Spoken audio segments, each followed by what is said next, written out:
বিতরণ করা হয়েছে।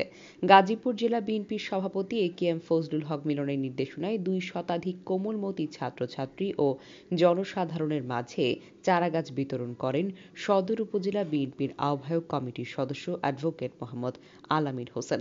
বুধবার 103 নং বাড়িয়া সরকারি প্রাথমিক বিদ্যালয়ের মাঠ প্রাঙ্গণে ফলজ ও বনজ চারাগাছ বিতরণ অনুষ্ঠানে উপস্থিত ছিলেন বিদ্যালয়ের প্রধান শিক্ষক ফরিদা ইয়াসমিন, কৃষক দল নেতা সুরুজ্জামান, যুবদল নেতা খোরশেদ আলম মোল্লা, আবদুল্লাহ আল মামুন সহ অন্যান্য নেতৃবৃন্দ।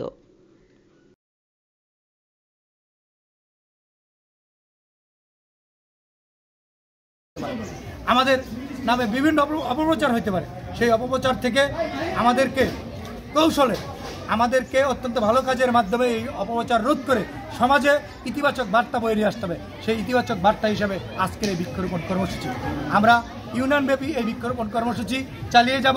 আগামী দিনে এই কর্মসূচি অব্যাহত থাকবে। দেশনায়ক তারেক রহমান বাংলাদেশে